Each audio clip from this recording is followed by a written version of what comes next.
Hello everybody, welcome to Trip Report 2 by RC3 Miller, Travel to Europe, featuring the A340. Looking at the schedule for this trip, we're going to be flying out from Dayton, Ohio to Chicago, Chicago to Munich, and Munich to Amsterdam.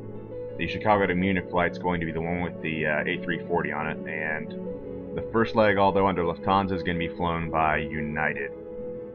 Here's the link to my first trip report for the A380. Just copy and paste that. It's a Dubai flight from Dallas-Fort Worth to Dubai. Definitely fun to check out if you've never flown the A380 before. As far as this particular trip, there's 3 reports I have to do. One featuring the A380, which you're watching. A second one, 2 flights, low-cost flights in Europe. And the last one on my way back was 747-800, the newest version. And just a little bit of music credit there. Just to kind of give you an overview of the flight path for this trip report, what you're looking at now is the satellite Google Earth version of Dayton Airport. Pretty small, simple place to fly out of. 3 runways, pretty good connecting traffic. As you can see here, the red line represents the flight path from Dayton to Chicago O'Hare. This first path here give me the one I'm kind of worried about the most because of United flying that one. They've been having some issues lately, so we'll see how they do getting us into that. Second, that fade back here, you can see kind of the general path from Chicago down south to Munich in Germany. I haven't flown into Munich's airport yet. You can see it's going to be pretty much your normal transatlantic path over Ireland and England. And of course you can see the red line rebounding back on the last leg for Munich to Amsterdam. Amsterdam is the termination point for this particular flight and trip report. Not the greatest skills here on Google Earth, but hopefully my movie maker skills are a little bit better.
As you can see now, we're getting on a plane. This is actually a 2:45 in the afternoon flight that's leaving at about 8 o'clock. It was hideously delayed. So once they canceled all the night connections, the ticket agent was still able to get us seats. As you can see, we're getting on. It's not, the flight itself, you're going to see in a little bit, is not going to go smoothly. So we'll let you see the end results of this risky and bold maneuver to try to get to Chicago.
Still stuck on the plane at Dayton waiting to take off to Chicago. By now it's clear we're probably not going to make our flight.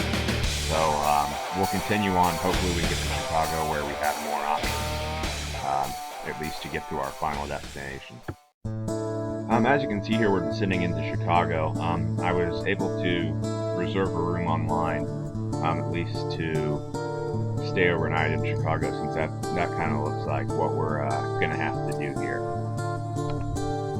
I'll let you just kind of enjoy the flight in and landing.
Now, after a night of sleep, waking up refreshed, just went over to the terminal to check in through Lufthansa, and I'll go ahead and give you just a quick little tour of Terminal 1.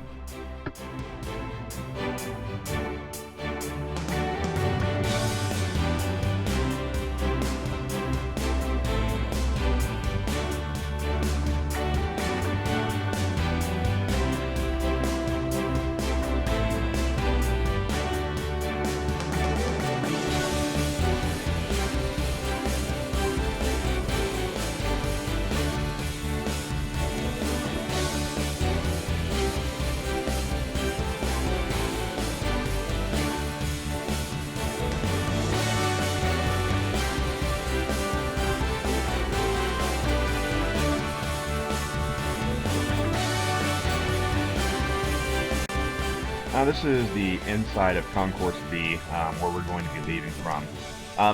The Chicago O'Hare, once you get past security and everything, not a bad airport. Granted, it's a hub for United and American, so of course it's very busy. Good options for food and everything else while you're in there. It's a little thin on seating space, as you can see, but you should be able to find at least somewhere in the terminal to get a seat. This is a picture of the tunnel, just kind of in between the concourses. Got some time to kill, so just kind of doing a little bit of exploring here.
This is a shot of the A340 at the gate. I was not able to get the specific airplane, I guess, number off the back because of the angle of the gate.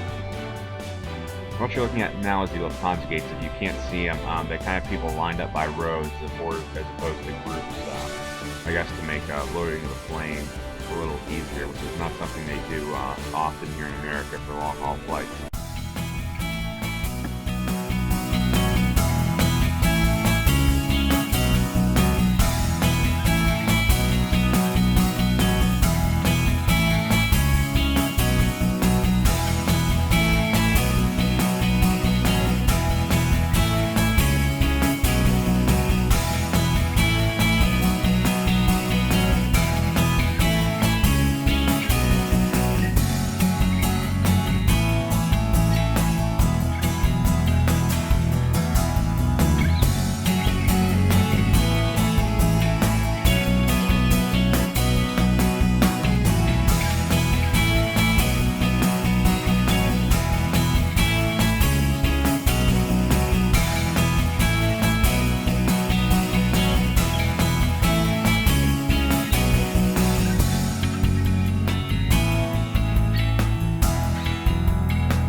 So here I am, just kind of looking at the window out of the back seat, not saying too much, just normal ground activity. A little bit of the wing. The windows are a little bit smaller in the Airbus jets, so you know, it's a little bit of difference with Boeing. Kind of distinguishes it. Taking a look at the seat, that's the cup holder, which I'm kind of playing with. It's a little dirty, I guess they didn't clean that from the flight before. Looking at the tray, garden variety tray, nothing special there. Just kind of fooling around with things. Found out from comments in the previous video, this is actually a coat hanger, which you can, I guess, put a hanger on and hang your coat around it, though with the lack of space between that and the bulkhead, it's kind of an awkward fit. Taking a look at all the flight propaganda. Now just kind of playing around with the entertainment system. Taking a look at the entertainment system, had a pretty awesome selection of movies. As you can see here, I'm playing around with them. You can't really see the titles due to the glare, but have pretty good movies. Pretty solid TV show samplers, like one episode of each. Watch The Wire, watch The Sopranos. And from what I can see, a pretty good selection of music, as you can see as I'm exploring it. I felt very comfortable, you know, understanding it, being able to operate it. It'll keep you entertained for like an 8-hour flight, 10-hour flight, 14-hour flight, 2 flights, 3 flights. I felt that this would do for a flight of pretty much any length or duration that you're going to be able to take. Not quite as extensively libraried as the Emirates flight, but it's only going to be about an 8-hour, 40-minute flight overall. So your options to get entertainment in is limited anyway, and plus you're going to be wanting to go and get some sleep. It's an overnight flight, and it's going to be a bit of a red eye in the morning when you wake up. As you can see, just kind of still playing around. Pretty like I said, model closest to Emirates, but not complete, not quite as extensive. Different things. Right now, this is me accessing the flight map, which they don't have up. They just have kind of a little star lines picture. Not to welcome you on board.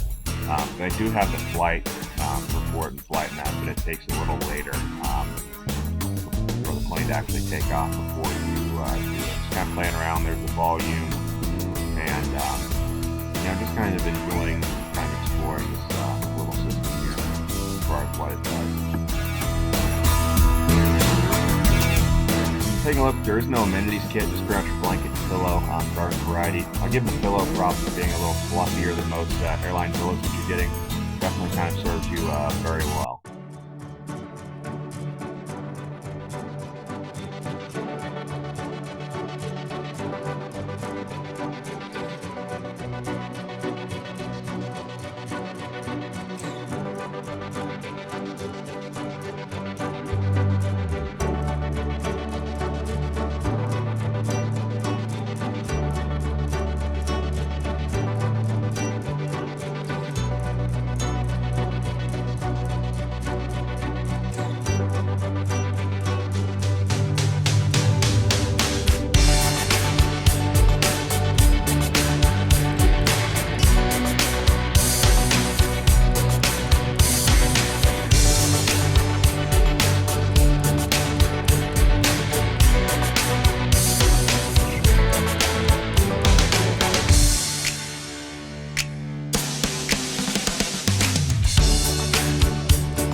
Just kind of a nice little short walk through the cabin. One of the cool features about this A340 is that it has a stairwell down that you can take to the lower floor bathrooms. It's kind of situated in between the second and the third and the back coach sections. There's no latrines or lavatories in the back of the plane. They have just kind of an area there for the flight attendants to do their job. As you can see, I'm just kind of maneuvering my way around.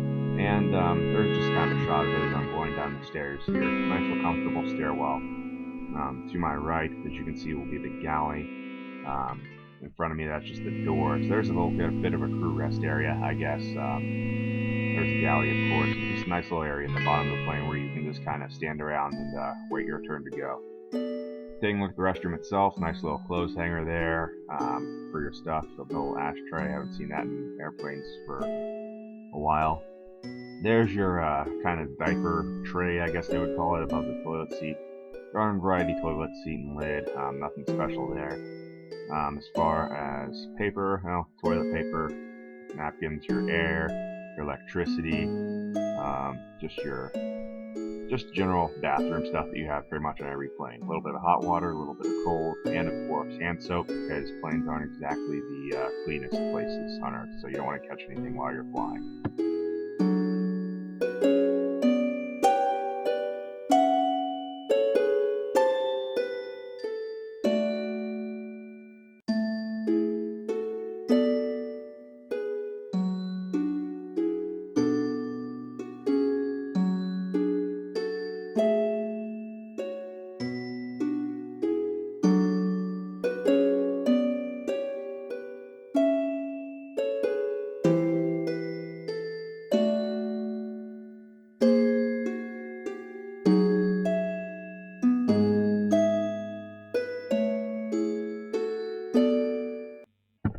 This is our approach into Munich. Our initial approach, we had to stop because we were overtaking a plane in front of us. I have to say, the A340 itself, even though I'm in the back of the cabin noise was pretty much non-existent compared to what you'd expect from normal planes when you're behind the engines. Overall, the plane was very clean. The crew was very well put together, and even though one of the drawbacks, pretty much the main drawback I found, is to flying on the A340, it took you a lot of time to get your food and your service done, especially if you're in the back row. So even though it's an 8-hour flight, you probably only had the ability to sleep for maybe 4 or 5 hours while everybody else is getting served. Looking at the goals for the flight: sleep, yeah, I got it. Entertainment system was good. It would have kept me entertained for a very long time. Hydration, they didn't have the water stations as before, but since I was asleep for pretty much half the flight, it wasn't really necessary. Ease of sleep itself was pretty easy. Looking overall at the reviews: food 7 out of 10, it was okay. Crew 8 out of 10, pretty good. Pretty good stuff. It's pretty solid. Check-in was pretty straightforward. No real issues there. Nothing extraordinary either. Seat 6 out of 10. I felt it was if it would have been a little longer, it probably would have felt a little small. With people in here, it was a little bit cramped, more so than Emirates. I felt entertainment 9 out of 10. Kept me entertained throughout, and it still maintains from my previous video its number 3 rating. It's pretty much the out of all the overseas carriers I've flown. Just kind of an overview of Munich's airport right here. Kind of going through. Didn't spend a lot of time here, but just kind of wanted to capture a little bit of it since it has a pretty good reputation for customer service and everything else. From just my impressions of it, it was very clean. Had free coffee stations and also newspapers for whatever you wanted to read. Down here, this is the lower part of the concourse where the smaller flights to smaller cities take off, and you can see it's just kind of like a little bit of a bus station with signs up, a couple seats. Still very clean, immaculate, and of course all sorts of food kind of served on this level of the airport. Also, just kind of walking around, just a little bit of normal stuff I take on the plane with me, toothbrush, toothpaste, a little bit of hand soap for when your hands dry, a little bit of dental floss, nothing worse than something stuck in your teeth to take it out. Both not noise canceling, but good enough for most. The feature, of course, the passport folder where I can keep all my tickets. Got some stuff from previous trips in there. I probably need to clean it out, but it's always good to have, keep your passport, your tickets together when you need them. Here's your water, and of course a little bit of Coke. Now, fun little project: if you take your water bottle and you, at high altitude, you screw the top on and leave like air in there, your bottle will compress by the time you get to the ground because of the air pressure. Right now what you're seeing, we're just kind of generally loading a bus to go out to our plane. It's just kind of a flight to a smaller city, a short flight. They kind of bus you off your plane, which isn't, I'm not a fan of, but it's kind of a good way to kind of see things around the airport.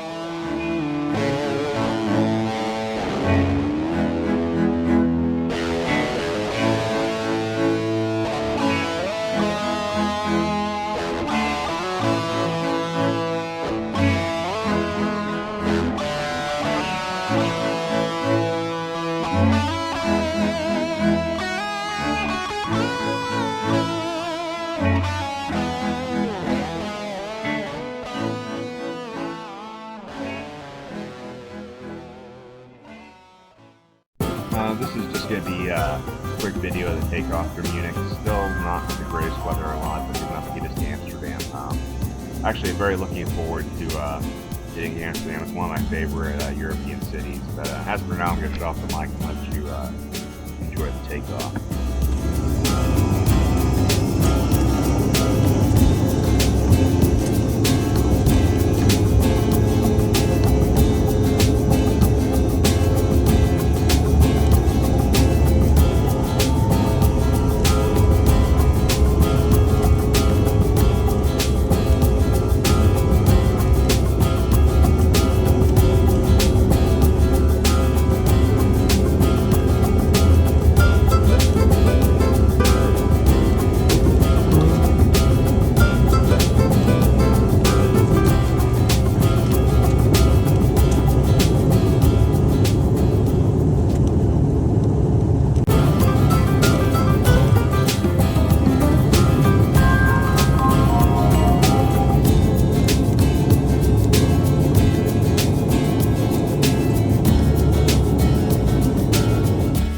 This is the meal you get, pretty much just an apple fritter and a little bit of coffee.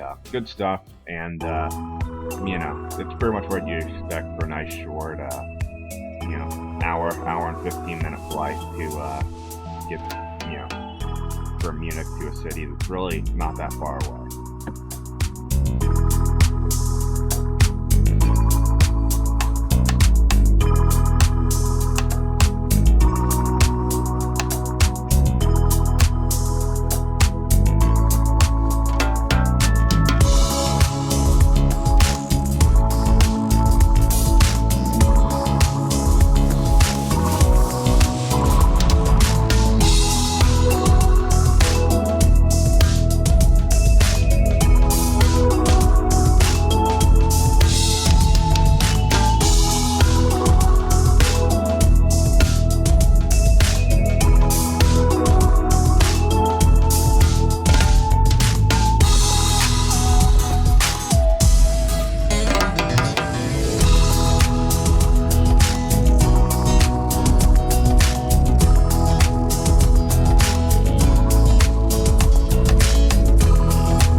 Now this is getting off the tarmac, getting off the plane in Amsterdam. Just kind of wanted to thank you guys for watching this video, if you chose to watch it all the way through or parts of it. Just kind of getting into Amsterdam here. I'm going to leave the video to run as we kind of make our way through the airport, but just wanted to thank you for watching.